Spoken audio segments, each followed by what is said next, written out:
প্রিয় দর্শক, স্বদেশ সময় টেলিভিশনের পক্ষ থেকে সবাইকে জানাচ্ছি অনেক অনেক প্রীতি ও শুভেচ্ছা। আপনারা যে যেখানে আছেন এবং যে যেখানে বসে আমাদেরকে দেখছেন, সবাইকে জানাচ্ছি আন্তরিক প্রীতি ও শুভেচ্ছা। প্রিয় দর্শক, আজ আমরা সাপ্তাহিক আয়োজন আইন অধিকার নিয়ে কথা বলবো।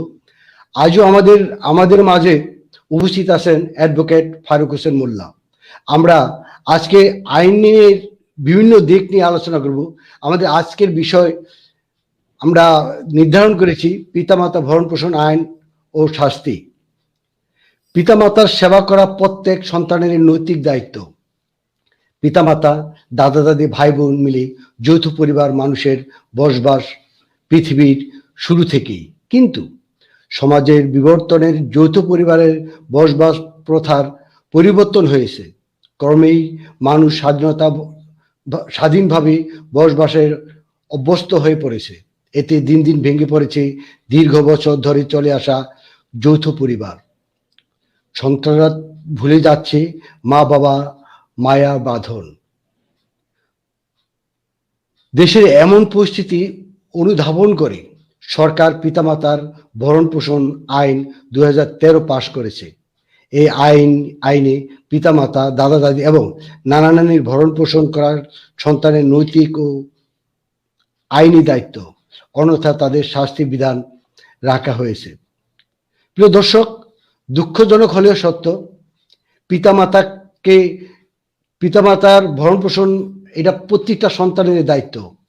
কিন্তু আমাদের কি ভাগ্য এবং আমাদেরকে দুর্ভাগ্য আমাদের যে সেই পিতামাতার ভরণ পোষণের জন্য আমাদের আইন করতে হচ্ছে, যা আমাদের মানব জাতির জন্য বড়ই লজ্জাজনক।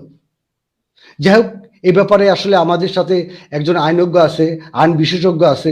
আমরা তার কাছে আসলে জানবো এই পিতামাতার ভরণ পোষণ আইন করার কারণ কি, এর উদ্দেশ্যটা কি।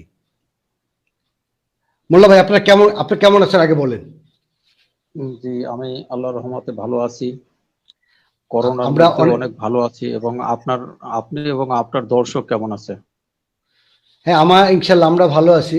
আশা করি যারা আমাদের দর্শক তারা অবশ্যই ভালো আছে।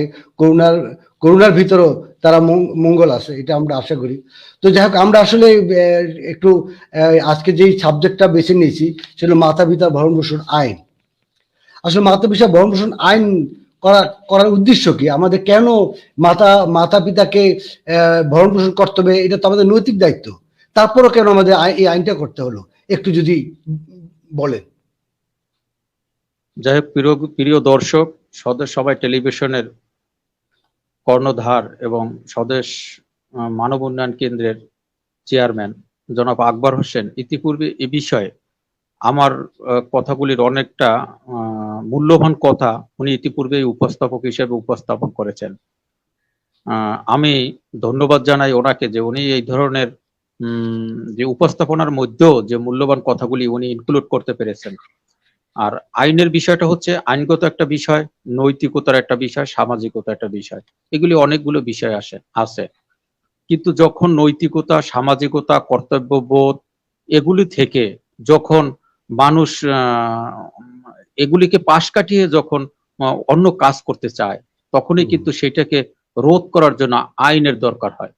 তাই মাতা পিতার ভরণ পোষণ আইন 2013 এইটাই বাংলাদেশের প্রেক্ষাপটে প্রথম এই আইনটি রচিত হয় এবং এই আইনটি কার্যকরী করার জন্য বিভিন্ন আইন প্রয়োগকারী সংস্থাকে নির্দেশ দেওয়া হয়েছে। কিন্তু বিষয়টা হলো, এই আইনটি যারা করেছেন, প্রথমেই আমি সেই মাননীয় প্রধানমন্ত্রীকে ধন্যবাদ জানাবো রাষ্ট্রের যারা মেম্বার অফ পার্লামেন্ট আছেন, যারা এই আইনটি করার অনুধাবন চিন্তা করেছেন, বিবেচনা করেছেন যে ধরনের একটা আইন বাংলাদেশে হওয়া দরকার। তবে বাংলাদেশ যারা এই আইনটাকে অনুধাবন করে এই আইনটাকে বাংলাদেশে কার্যকর করার জন্য যথার্থভাবে ব্যবস্থা গ্রহণ করেছেন বা করতে যাচ্ছেন বা করতেছেন, তাদের সকলকেই আমি এই আইনটাকে বাস্তবায়ন করার জন্য সকলকেই আমি অনুরোধ করব এবং যারা এই আইনটি তৈরি করেছেন তাদেরকে ধন্যবাদ জানাবো। তবে যদি যথার্থভাবে আইনটি প্রয়োগ না হয়, তাহলেও এই আইনটার সার্থকতা অনেকটা এই আইনটার সার্থকতা অনেকটা লাঘব হবে না বলে আমি মনে করি। তো আজকের উপস্থাপক হিসেবে আকবর ভাই যেহেতু জানতে চেয়েছেন, এবং এটা শুধু আকবর ভাইয়ের প্রশ্ন না, এটা আমি মনে করি সারা দুনিয়ার আহ, আমরা যারা এই পিতামাতা, যারা পিতামাতাকে অবহেলা করি, যারা পিতামাতাকে বিভিন্নভাবে অবহেলার দৃষ্টিতে দেখি, শুধু আমরা না, আমাদের পরিবার পরিজন সন্তানেরা যারাই এই পিতামাতাকে অবহেলার দৃষ্টিতে দেখেন, তাদের প্রত্যেককেই কিন্তু এই আইনটার আওতায় আসতে হবে এবং আসার বিধানও রাখা হয়েছে। তার কারণ ইতিপূর্বে লক্ষ্য করা গেছে, যেমন পিতামাতাকে শুধু কিন্তু আইন দিয়ে নিয়ন্ত্রণ করতে হবে এরকম কোনো বিষয় নয়, পিতামাতার ভরণ পোষণ নিয়ন্ত্রণ করতে হবে এরকম বিষয় নয়। বিষয়টা হলো পিতামাতা, এটা কোরআন হাদিসেরও বিভিন্ন জায়গায় উল্লেখ আছে কিভাবে পিতামাতাকে সম্মান করতে হবে, কিভাবে পিতামাতাকে লালন পালন করতে হবে, কিভাবে আদর যত্ন করতে হবে, কিভাবে তাদের প্রতি আমাদের কর্তব্য বোধ আছে। এগুলি কিন্তু সবই কিন্তু আমাদের ইসলাম এবং কোরআন হাদিসের সব জায়গায় কিন্তু নির্দেশ আছে। কোথাও কোথাও আছে যে পিতামাতার পায়ের নিচে সন্তানের বেহেস্ত, এমনকি কোথাও আছে যে আপনার হজ পালন করতে হবে না, পিতামাতাকে খেদমত করতে হবে, পিতামাতাকে সম্মানের চোখে দেখতে হবে, পিতামাতার যে কোনো সুখ দুঃখের ভাগিদার হতে হবে। এটা কিন্তু কোরআন হাদিস সহ আমরা যে ধর্মীয় যে বিধান আমাদের পরিচালিত করে, সেই বিধানের মধ্যে বিভিন্ন জায়গায় নিহিত আছে। কিন্তু তারপরও দেখা যাচ্ছে আমরা সন্তান হিসাবে সেই কাজগুলি আমরা করি না। যখন করি না বা তখনই কিন্তু আইনটার তৈরি করার প্রয়োজন আসছে। তার কারণ মানুষ যদি সভ্য থাকে, মানুষ যদি তার দায়িত্ববোধের অবস্থানে থাকে, মানুষ যদি তার কর্তব্যবোধ সঠিকভাবে পালন করে, মানুষ যদি ন্যায় নিষ্ঠাবান হন, মানুষ যদি এই কাজগুলো সঠিকভাবে করেন, তাহলে কিন্তু এই আইনের প্রয়োজন হয় না। কারণ আমরা এই সমস্ত আইন দরকার হবে কেন? এটা তো, এই যে আইনটা তৈরি হয়েছে, আমি মনে করবো এটা একটা দুঃখের বিষয়। এটা অত্যন্ত দুঃখ। আমাদের মুসলমান সমাজ এবং মানব সমাজকে কলঙ্কিত করেছে। কারা কলঙ্কিত করেছেন? আমরা এই পৃথিবীতে কিছু মানুষ এই কলঙ্কিত করে এই আইনটাকে নিয়ে এসেছি। যদি আমরা পিতামাতাকে সঠিকভাবে আমাদের দায়িত্ববোধের স্থান থেকে আমরা যদি দেখতাম, আমাদের যে সম্মান দেওয়ার যে জায়গাটা ছিল সেটা যদি সঠিকভাবে দিতাম, সেইভাবে যদি সঠিকভাবে কাজ করতাম, তাহলে কিন্তু আমাদের আর এই আইনের প্রয়োজন হইতো না। কারণ সেটা তো ধর্মীয় আইনের বিধান আছে, নৈতিকতার অবস্থানের বিধান আছে, সব জায়গায় কিন্তু পিতামাতাকে সম্মান করতে হবে, কোথাও অসম্মান করতে হবে এই ধরনের কোনো পুস্তক সাহিত্য বিধি বিধান এই পৃথিবীতে কোথাও নাই। তা কিন্তু সেইখানেও দেখা যাচ্ছে আজকের আমরা সেই জায়গায় নাই। আর পিতামাতার সন্তানের উপরে সবচাইতে পৃথিবীতে সস্তা ভালোবাসা পাওয়া যায় পিতামাতার কাছ থেকে। পৃথিবীতে এর চাইতে সস্তা ভালোবাসা পিতামাতার উপরে কোথাও আছে বলে আমি মনে করি না। তার কারণ পিতামাতা না খেয়ে তার সন্তানকে ভালোবাসেন, পিতামাতা না খেয়ে তার সন্তানকে দোয়া করেন, পিতামাতাকে না খেয়ে সন্তানের তার উপর তার ভালোবাসার কত যে কষ্ট সেটা সহ্য করেন, বিভিন্ন দিক দিয়ে সহ্য করেন, কিন্তু তারপরও সন্তানের মঙ্গল চান। পৃথিবীতে এই ধরনের পিতামাতার বাহিরে এই ধরনের কোনো ব্যক্তি আছে আমার দীর্ঘ পড়াশোনার জীবনে, আমার দীর্ঘ প্র্যাকটিসের জীবনে, আমার দীর্ঘ আলোচনার জীবনে, আমার দীর্ঘ সামাজিক মেনটেনেন্সের স্থানে থেকে আমি কোনোদিন এটা বুঝতে পারি না যে পিতামাতার সমকক্ষ কোন ব্যক্তি এই পৃথিবীতে আছেন। পৃথিবীতে আবার পিতামাতাকে অসম্মান করলে আমাদের বেহেস্ত পর্যন্ত হারাম হবে। বেহেস্ত আমাদের সেক্ষেত্রেও আমাদের বেহেস্তে যেতে পারবো না পিতামাতাকে যদি অসম্মান করি, সেটাও বিভিন্ন জায়গায় আছে। তাহলে তো মানে এত বড় বড় কঠোর আইন থাকতেও, এত কঠোর বিধিবিধান থাকতেও আমাদের একটা আইন করতে হয়েছে। এটা আমি মনে করি এই মুসলিম সমাজ এবং আমাদের এই সমাজকে কলঙ্কিত করেছে। কারণ আমরা সঠিকভাবে পালন করি না বিধায় এই আইনটা করতে হয়েছে। এটা কিন্তু একটা বাধ্য হয়ে করেছেন বাংলাদেশ গভর্নমেন্ট, অনেকটা বাধ্য হয়ে করেছেন। তার কারণ আমি কয়েকদিন পূর্বে আমি দেখেছি মানে পত্রিকায় যে বরগুনায় প্রায় 6 সন্তানের পিতামাতা তাদেরকে তার পিতামাতার মানে সেই বিরুদ্ধ হয়ে গেছে, প্রায় 70-75 বছরের মতো বয়স। তার কাছ থেকে সমস্ত সম্পত্তি সন্তানরা নিয়ে গেলেন। নিয়ে যাওয়ার পরে তাদেরকে ভরণ পোষণ তো দিচ্ছে না, এমনকি তাদেরকে মানে একটু থাকার জায়গাও দিচ্ছে না, সেখান থেকে নিয়ে একটি জঙ্গলে ফেলে রেখে এসেছে। এই ধরনের আমি একটা পত্রিকায় দেখেছি। তা যদি এই ধরনের একটা নিউজ হয় পত্রিকায় যে তার সন্তান তার সম্পত্তি নিয়ে গেলেন, তার বৃদ্ধ বয়সে তাকে দেখছেন না, তাকে সবকিছু করছেন না, এ তো একটা অপরাধ হইলই। কিন্তু তারপরে তার একটি যে বাসস্থান, যে জায়গায় রাতে সে ঘুমাবে, যে জায়গায় রাতে একটু থাকবে, না খেয়ে হইলেও যে জায়গাটুতে থাকবে, সেই জায়গাটু থেকে নিয়ে একটি জঙ্গলে ফেলে দিয়ে এসেছেন। তা এই ধরনের যদি সন্তান এই পৃথিবীতে জন্ম লাভ করে, তা তাদের জন্য এই আইন না, এর চেয়ে আরো কঠোর আইন হওয়া দরকার বলে আমি মনে করি। এবং সেই কারণেই এই ধরনের একটি আইন এই বাংলাদেশের প্রেক্ষাপটে তৈরি হয়েছে। যারা তৈরি করেছেন বা তারা এই অনুধাবন করেছেন, আমি তাদেরকে সাধুবাদ জানাই, তাদেরকে স্বাগতম জানাই। এবং এত সুন্দর সুন্দর বিষয়গুলিকে আপনারা মাথায় নিতে পারেন এবং আপনারা চিন্তা করতে পারেন, সেই জায়গাটিকে আপনারা মুল্লা রোধ ভাই, করার জন্য চেষ্টাও করতে পারেন। জি মুল্লা ভাই, আসলে জি আরেকটা আকবর ব্যাপার, ভাই। সেগুলো প্রত্যেক সন্তানই তার বাবা মার ভরণ পোষণ করার দায়িত্ব এবং নিশ্চিত করতে হবে, এটা তো যেরকম সত্য। কিন্তু আমার ধরেন চার ভাই আমরা, হ্যাঁ, আমরা চার ভাই যেহেতু, এখানে কি করার আছে? এইটা আসলে আইনে আইনে কি বলে? দেন বাবা মা কি চারজনেই ভরণ পোষণ করতে হবে, না যে কোনো একজনে ভরণ পোষণ করতে হবে? এই জায়গাটা আসলে একটু দ্বিধা থেকে যায় যে না, আমার বড় ভাই আছে, বড় ভাই করবে, মেজু ভাই আছে, মেজু ভাই করবে, আমি ছোট, আমি কেন করব? এই জায়গাটা আসলে আইনে কি বলে? আচ্ছা, পিতামাতা যেহেতু আমাদের প্রত্যেককেই এই পৃথিবীতে এনেছেন, এটা আমাদের মানে অস্বীকার করার কিছু নেই। এবং প্রত্যেকের কিন্তু সমান, পিতামাতা কিন্তু কাউকে এই বেশি ভালো চোখে দেখেন, কেউ একেবারে খারাপ চোখে দেখেন, এইরকমও কোনো কিন্তু বিষয় না। বিষয়টা হচ্ছে, যেহেতু প্রত্যেকের জন্ম তারা সঠিকভাবে লালন পালন করেন, সঠিকভাবে তারা দেখেন, তা সেই ক্ষেত্রে আইনেরও বিধান আছে যে তাদেরকে সবাইকে সমানভাবে পিতামাতাকে দেখতে হবে। যদি যেমন আইনের বিধানের মধ্যে রাখা আছে যে যদি তাদেরকে ভরণ পোষণের প্রশ্ন উত্থাপন হয়, তারা সেটা কিভাবে মেনটেনেন্স করবে। যেমন মাসে যদি একজন পিতাকে 5,000 টাকা দেওয়ার একটি বিধান, মানে ওইখানে আলাপ আলোচনার মাধ্যমে যদি সিদ্ধান্ত গ্রহণ করা হয়, তা সেক্ষেত্রে ওই 5 সন্তানের উপরেই সকল দায় দায়িত্ব বর্তাবে। তবে এই ক্ষেত্রে ছেলেদের উপরে, মেয়েদের উপরে এই আইনটা বর্তাবে না, কারণ সেই ধরনের আইনের বিধান নাই। তবে যে কয়জন সন্তান ছেলে থাকবেন, সেই সকল ছেলের উপরে সমানভাবে এই আইনের তাকে ভরণ পোষণের দায় দায়িত্ব বহন করতে হবে। কারো একার উপরে বহন করে না।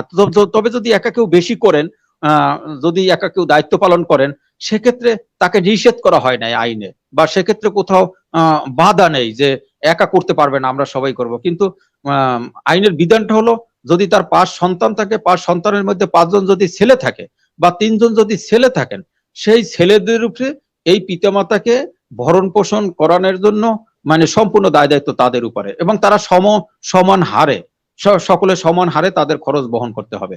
এইটাই হলো এই এই যে প্রশ্ন, এই প্রশ্নটার এইটাই হলো উত্তর। আচ্ছা, মোল্লা ভাই, এখানে আরেকটা কি মা বাবার ভরণ পোষণ আইন 2013 4 ধারায় আরেকটা ব্যাপার আছে, সেগুলো মা বাবার ভরণ পোষণ নিশ্চিত করার পাশাপাশি এই আইন অনুযায়ী দাদা দাদি নানা নানিকেও ভরণ পোষণ দিতে হবে। এটা কতটুকু যুক্তি? আমার বাবা মাকে আমি করলাম, আমার দাদা দাদি নানানি সবাইকে এই আইনের 4 ধারায় একটা ইয়ে আছে, এটা হয়তো হ্যাঁ, আপনার সাবসেকশন আছে, সাইডের সাবসেকশন আছে একটা, যে হ্যাঁ, যে পিতামাতার অবর্তমানে, ওই কথাটা কিন্তু পিতামাতার বর্তমানে থাকা অবস্থায় না, যদি পিতামাতা না থাকে, তা পিতামাতার অবর্তমানে যদি কে থাকে, যেমন আমার পিতার কুলের থাকবে দাদা দাদি, আর মাতার কুলে থাকবে নানা নানি, মায়ের অবর্তমানে। এখন যদি মা থাকে, আর যদি যেমন আমার পিতা যদি থাকে, তাহলে কিন্তু দাদা দাদির উপরে বর্তাবে না। কারণ হলো, পিতার আমার অবর্তমানে মানে দাদা দাদির বর্তমানে তো পিতা জীবিত আছেন। পিতা জীবিত থাকা অবস্থায় তা পিতামাতার কোনো সন্তানের উপরে এই দাদা দাদিকে দেখানোর বা তাকে ভরণ পোষণ বা তাকে লালন পালন বা তাকে সেবা শুশ্রূষা, কোনোটাই তার উপরে বর্তাবে না। বর্তাবে ওই তার যে সন্তান, যেমন আমার পিতা, তার উপরে। আবার ওই নানা নানির যে সন্তান, সে হলো আমার মা, তার উপরে বর্তাবে। আর তারা যদি অবর্তমান হন, তারা যদি মৃত্যুবরণ করেন, তারা যদি কোনো ক্ষেত্রে অক্ষম হন, তা সেই ক্ষেত্রে দেখা যাবে সেইটা আমার উপরে পিতামাতার সন্তানের উপরে সেই জিনিসটাকে ধার্য হবে এবং সেখানে তাদের উপরে এই কর্তব্য বা তাদের উপরে এই আইন প্রয়োগ করার একটি সুযোগ তৈরি হবে। আচ্ছা, আরেকটি আইনে 3-7 অনুযায়ী একটা আছে যে আয় করবে সন্তান, মাসিক আয়ের কমপক্ষে 10 ভাগ পিতা মাতার ভরণ পোষণ করবেন। এইটুকু আসলে আমাদেরকে একটু বলবেন আসলে এই ব্যাপারটা কি? আসলে এটা একটা সিলিং নির্ধারণ করে দিয়েছেন। যেমন আমি যদি 10,000 টাকা ইনকাম করি, ঠিক আছে, 10,000 টাকা ইনকাম করলে কত টাকা দেখা যাচ্ছে পিতামাতার একটা অযৌক্তিক ভাবে সন্তানের কাছে দাবি করে বসতে পারে, সেটাকে সন্তানের উপরেও যাতে একটা না হয়, বার্ডেন না হয়, সন্তানও যাতে অন্তত আইনগত সুযোগ সুবিধাটা ভোগ করতে পারে, সঠিকভাবে ভোগ করতে পারে। সেই কারণে ওখানে একটা তার আয়ের পার্সেন্টেজ যেটাকে বলে সেই পার্সেন্টেজটা নির্ধারণ করে দিয়েছেন যে সে যদি 10,000 টাকা বেতন পায় তার পিতা মাতার পিছনে কত খরচ করবেন, তারও তো ফ্যামিলি এক্সপেন্সার হিসেবে অনেক টাকা ব্যয় করতে হবে, তার ফ্যামিলির অনেক টাকা ভরণ পোষণের জন্য খরচ করতে হয়, তা সে কতটুকু তার পিতা মাতাকে করতে পারবে, সেই জন্য এটা পার্সেন্টেজ নির্ধারণ করা আছে যে 10 ভাগের 1 ভাগ, 100 ভাগের 10 ভাগ আর 10 ভাগের 1 ভাগ, এইভাবে ওই পার্সেন্টেজটা নির্ধারণ করা যে আমি যদি 10,000 টাকা ইনকাম করি 1,000 টাকা আমার পিতা মাতার জন্য বাজেট থাকবে, তাদের পিছনে আমার এইটা ব্যয় করতে হবে। এরকম যদি 5 জন সন্তান থাকে তাহলে তাদের যদি 1,000 করে দেয় তাহলে 5 জনে 5,000 টাকা দিল, তাহলে তারা স্বাচ্ছন্দ্যে চলাফেরা বা তাদের ভরণ পোষণ আর কোনো সমস্যা দেখা দিবে না। এই কারণেই তারা এই ধরনের একটি আইন, মানে তার ইনকামের কতটুকু তার পিতামাতার উপরে করবে, তাকে নির্ধারণ করবে এবং পিতামাতাকে কতটুকু দিবে সেই বিষয়টাকে এইভাবে নির্ধারণ করে দেওয়া আছে।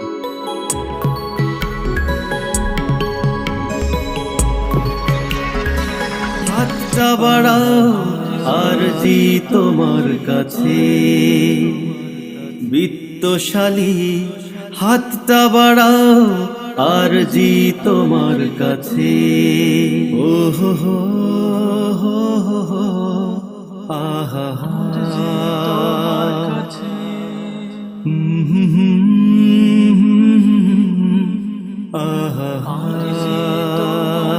যা দেখেছি তার উপরেই হিসাব নিকাশ করে বলছি একা সামলাতে আর পারবে না সরকারে। শিল্পপতি বিত্তশালী মনটাকে বড় করো, বেহাল দেশের দুস্থ দোষের হালটা এবার ধরো। অসহায়ের সহায় হলে খুশি হবেন তিনি, তোমায় তো পাহাড় সমান বিত্ত দিলেন যিনি। সরকারি ত্রাণ গরিব দুঃখীর ভাগ্যে কি আর আছে? বিত্তশালী হাতটা বাড়াও আরজি তোমার কাছে। সরকারি ত্রাণ গরিব দুঃখীর ভাগ্যে কি আর আছে? বিত্তশালী হাতটা বাড়াও আরজি তোমার কাছে। বিত্তশালী হাতটা বাড়াও আরজি তোমার কাছে। বিত্তশালী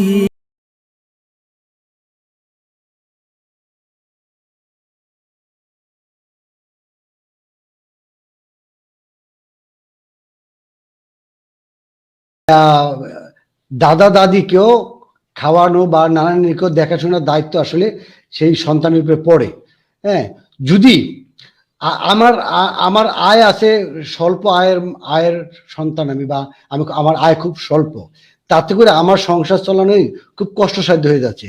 সেই ক্ষেত্রে আসলে আমাদের এই আইন তো একটা নীতিমালা আছে, এটা করছে, কিন্তু যে দেখা গেল যে আমি ঢাকা থাকি, যে বেতন পাচ্ছি বা যে কাজ করতেছি সেখানে আসলে আমার নিজের খরচটাই হচ্ছে না, সেখানে বাবা মাকে নিয়ে আসলে কি করবো এটা নিয়ে আমাদের একটা সমস্যার সৃষ্টি হয়ে যায় এবং আমার পারিবারিক সমস্যা হয়ে যায়। যেন আমি আমার বউ বাচ্চা বলে ঠিক মতো রাখতে পারতেছি না, তাদেরকে কিভাবে কি করব? আসলে এই জায়গায় কোনো ছাড় আছে সন্তানের? আসলে একটা বিষয় হয়েছে কি, যদি সন্তান না দেন, যেমন এই আইনটা তৈরি হয়েছে, তৈরি হওয়ার পরে কিন্তু আমার জানা মতে, আমি যখন জজ করে প্র্যাকটিস করতাম, আমার জানা মতে আমি একটি মামলাও দেখি নাই হুম, হুম, যে পিতামাতারা সাধারণত সন্তানকে মামলা করিয়া তার ভরণ পোষণ নিবে, এইটা কিন্তু তারা সাধারণত চান না, এবং চান না। কোনো পিতামাতাই চান না। আমি আজ পর্যন্ত দেখি না। আমি দেখেছি, এমনও দেখেছি যে পিতামাতা রাগ করে একটা সন্তানকে জেলে ঢুকিয়ে দিয়েছে, মদ গাঁজা জুয়া খেলে এই কারণে জেলে ঢুকিয়ে দিয়েছে, আবার 2 দিন পরে আইসা আমাদের সাথে কান্নাকাটি করেছে, যে হাত পা ধরেছে যে এই আমার সন্তানটাকে বাইর করে দেন। আমি বললাম যে আপনারা বললেন যে এই সন্তানের যদি মারাও যায় জেলের মধ্যে, আমি কিন্তু কোনোদিন দেখবো না। কিন্তু তারপর 2 দিন পরে জেলে যাওয়ার 2 দিনের পর এসে হাত পা ধরে কান্নাকাটি করছে, এরকম দৃশ্য আমি দেখেছি আমার প্র্যাকটিস জীবনে। তা যদি আসলে পিতামাতা তো হচ্ছে কি, যদি কোনো সন্তান অক্ষম হয়, কোনো সন্তানের উপরই পিতামাতার বার্ডেন থাকে না, বা তারা না খেয়ে থাকবে, কিন্তু ওই সন্তানের কাছ থেকে একটি সন্তানও একটি টাকাও গ্রহণ করবে না। এইটা একেবারে চিরন্তন সত্য, বাস্তব সত্য এবং সর্বশ্রেষ্ঠ। তবে একটি কথা আমি বলে রাখি, আমার ব্যক্তি জীবনের কথাই এই কারণে বলতে হয় যে ব্যক্তি জীবনও তো একটা মানুষের সবকিছু মেনটেনেন্স বা সবকিছু কাজের একটি উদাহরণ। সেই হিসাবে বলতেছি, আমি এবারও বলেছি যে আমার সারা জীবনে আমি একটি যখন টিউশনি করে 250 টাকা মাস ইনকাম করতাম, সেই 250 টাকা দিয়েই একটি মায়ের কাপড় কিনে দিয়েছিলাম। তখন ওই সমাজের মানুষ বলেছে যে তোমার মতো এই ধরনের মানুষ এই পৃথিবীতে যেন আরো 5টা করে জন্ম নেয়। সারা মাসে একটি 250 টাকা ইনকাম করে সে 250 টাকা আমার মায়ের কাপড়ের জন্য আমি ব্যয় করেছি। এখন সেটা তো মানসিকতার ব্যাপার। আরেকটা কথা বলছেন যে ইনকামে যদি না চলতে পারে, না চলতে বলতে পারার কোনো বিষয় নাই।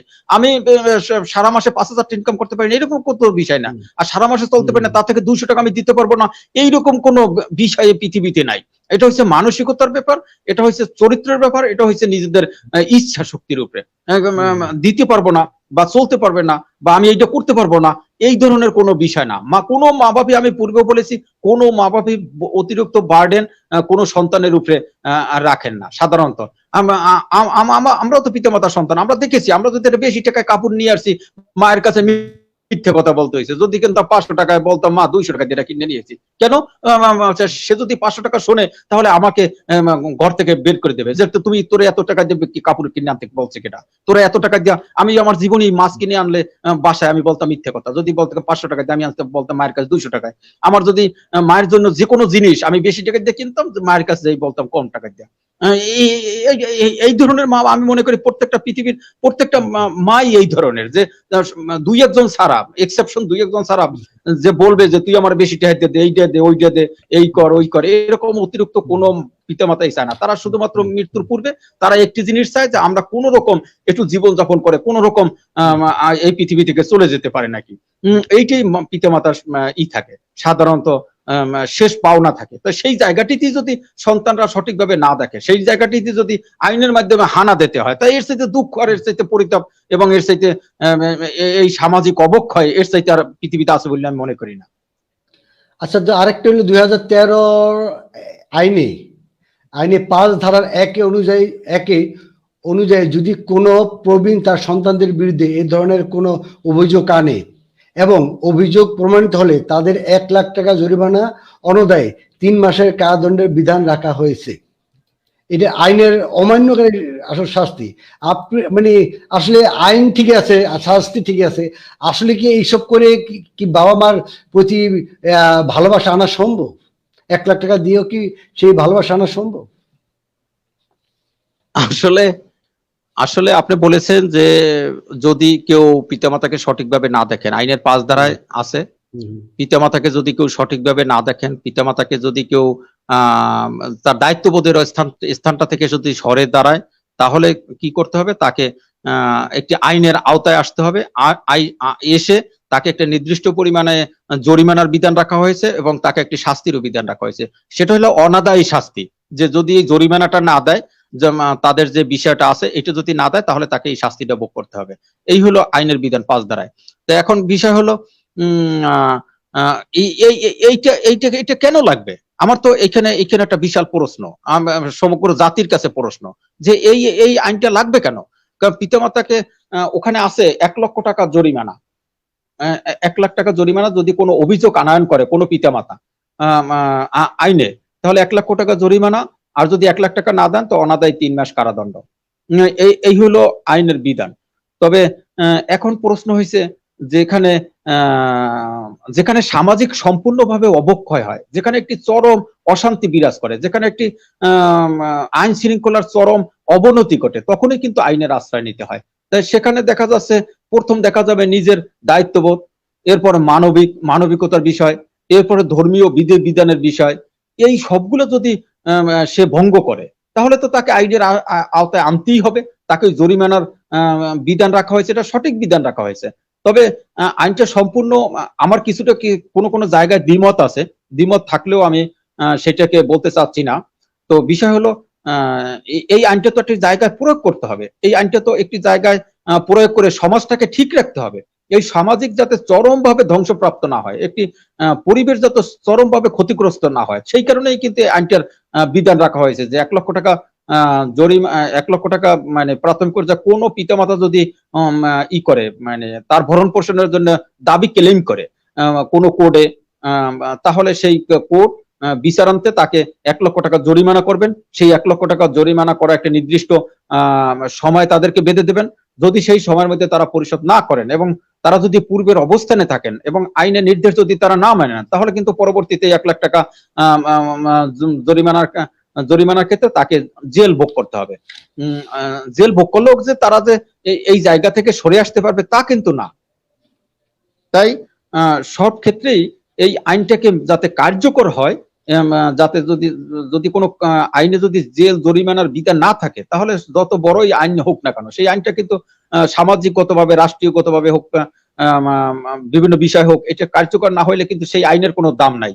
সেই আইনটাকে কার্যকরী করার কারণেই কিন্তু আইনের একটি জরিমানা হোক বা আইনের একটি জেল ভোগের কারাদণ্ডের বিধান রাখা হোক, এইটা কিন্তু রাখা হয় শুধু আইনটাকে পালন করার জন্য, আইনটাকে গ্রহণযোগ্যতা বাড়ানোর জন্য। এবং যে উদ্দেশ্যে আইনটা করা হয়েছে, সেই উদ্দেশ্যটা যদি সফল না হয়, তাহলে কিন্তু সেই আইনটার উদ্দেশ্যটা সঠিকভাবে হয় না। তাই সেই আইনের উদ্দেশ্য পিতামাতার ভরণ পোষণ, আইনটাকে আইনটাকে কার্যকর করার জন্যই কিন্তু সেই জেল জরিমানার বিধান রাখা হয়েছে। তবে সেই জেল জরিমানার বিধানটাও সাফিসিয়েন্ট না, কারণ এখানে অনেকটা দেখা যাচ্ছে যদি সে ১ লাখ টাকা প্রাথমিক পর্যায়ে জরিমানা হয়, তার পরবর্তীতে এই ১ লাখ টাকা খাওয়ার পরে বা সে যদি ২০ বছর বেঁচে থাকে, তাহলে পরবর্তীতে তাকে কিভাবে দেখবে? সে ধরনের একটি দিক নির্দেশনা কিন্তু এই আইনে পর্যাপ্ত নাই। সেগুলিও যদি পরবর্তীতে অ্যামেন্ডমেন্ট এসে বা আরো আইনের কিছু ত্রুটি বিচ্যুতি আছে, আমরা যারা আইনজীবী বা সমাজে যারা আইন প্রয়োগ করি, তাদের যদি নেয়, মানে আমাদের মাধ্যমে যদি সেই ধরনের পরামর্শ নেয়, তাহলে আমরা আরো কিছু ভালো ভালো পরামর্শ দিতে পারবো, বা আমরা এটা নিয়ে চিন্তা করে গবেষণা করে একটি ভালো দিক নির্দেশনা এই আইনের মধ্যে বের করে নিয়ে আসতে পারবো। তখন কিন্তু আমরা সেটা সঠিকভাবে একটা সাজেশন, আরো কিছু সুন্দর সুন্দর জায়গা আমরা তৈরি করে দিতে পারবো, আইনের সুন্দর সুন্দর বিধান এর মধ্যে ইনক্লুড করতে পারবো। তাহলেও কিন্তু এই আইনটি আরো একটা সুন্দর আইন, একটা পরিপূর্ণ আইনের রূপ লাভ করা সম্ভব হবে বলে আমি মনে করি। ধন্যবাদ মোল্লা ভাই, আজকে আমাদের হাতে আর সময় নেই। ইনশাল্লাহ আগামী পর্বে আমরা শুনবো এই আইনের কি জামিনযোগ্য, না এই আইন কোনো সাজা বিধান রাখা হয়েছে কিনা, এই আইনের কি কারণে সাজা পাবে, এই ৩টা বিষয় নিয়ে আমরা আগামী পর্বে ইনশাল্লাহ আপনার সাথে বসবো। আশা করি সেই সময় আগামী শুক্রবার বিকেল ৫টায়। আশা করি প্রিয় দর্শক, আপনারা যারা দেখছেন, আগামী শুক্রবার বিকেল ৫টায় আমাদের সাথেই থাকবেন। আর আজকে কষ্ট করে আমাদেরকে সময় দেওয়ার জন্য মোল্লা ভাই আপনাকে অসংখ্য ধন্যবাদ। জি, আমি ধন্যবাদ জানাচ্ছি যারা দর্শক হিসেবে আমাদের এই সদস্য সময় টেলিভিশনের এই পর্বটি দেখেছেন এবং ভবিষ্যতে আপনারা দেখবেন। শুধু দেখলে হবে না, আমি আপনাদেরকে অনুরোধ করব, বিশেষভাবে অনুরোধ করব যে আপনারা অন্তত আইনটাকে যারা যে অবস্থান থেকে দেখেছেন এবং শুনেছেন, আপনারা নিজেরা এটাকে পালন করবেন এবং অন্যকে পালন করার জন্য উদ্বুদ্ধ করবেন, এবং অন্য যাতে এটাকে সঠিকভাবে পালন করে। প্রত্যেকটা সমাজের প্রত্যেকটি জায়গায় এই আইনটা প্রয়োগ হয়। আইনটা প্রয়োগের দরকার নাই, অন্তত পিতামাতাকে অসম্মান করে এই ধরনের কোনো ব্যক্তি যেন আমরা এই সমাজে না দেখি, বা তাদের তারা যেন এই সমাজের মানে কোথাও পিতামাতাকে অসম্মান করে, সে যেন সামাজিকগতভাবে প্রতিষ্ঠিত না হতে পারে, সে যেন ধর্মীয় ভাবে হোক, সামাজিক ভাবে হোক বা রাষ্ট্রীয় ভাবে হোক, অন্তত তাকে যেন আমরা নিজেরা তাকে ধিক্কার জানাই। এই ধরনের আমরা প্রত্যেকেই সেই আইনটা পালন করে যাতে এই ধরনের কাজটি সামাজিকগতভাবে পরিচালিত হয়, সেই অনুরোধ রেখে আমি আজকের এই পর্ব থেকে আগামী পর্বে আশা করি অংশগ্রহণ করব, সেই আশাবাদ ব্যক্ত করে আমি এই পর্ব থেকে বিদায় নিতে চাচ্ছি। ধন্যবাদ আকবর ভাই। ধন্যবাদ অ্যাডভোকেট ফারুক হোসেন মোল্লা। প্রিয় দর্শক, আপনারা আছেন স্বদেশ সময় টেলিভিশনে, এতক্ষণ দেখছিলেন আইন বিষয়ক অনুষ্ঠান আইন ও অধিকার। আমাদের সাথে ছিলেন অ্যাডভোকেট ফারুক হোসেন মোল্লা। আর অনুষ্ঠানটি প্রচারিত হচ্ছে স্বদেশ মিত্রিকা মানব উন্নয়ন সংস্থার সৌজন্যে। প্রিয় দর্শক, পিতামাতার ভরণ পোষণ আইনের বর্ণিত অধিকার ও কর্তব্য সমূহ সম্পর্কে প্রত্যেক নাগরিকেরই সচেতন হতে হবে। মানুষ আইনের বিধান সম্পর্কে সচেতন হলে আইনের বাস্তবায়ন সামাজিক দায়বদ্ধতার পরিণত হবে। তখন সমাজের একজন আইন মানতে না চাইলে অন্যরা তাকে বাধ্য করবে আইন মানার জন্য। আশা করি এই আইন বাবা মা নিয়ে আইন নয়, আমরা বাবা মাকে ভালোবাসবো, বাবা মা আমাদেরকে ভালোবাসবে, এটাই তো নিয়ম, এই তো পৃথিবীর ধরন। যে বাবা মার পায়ের নিচে সন্তানের বেহেশত, তাকে কেন আমরা অবহেলা করব, অবজ্ঞা করব? প্রিয় দর্শক, আসুন আমরা সবাই সচেতন হই, বাবা মার প্রতি যত্ন নিই।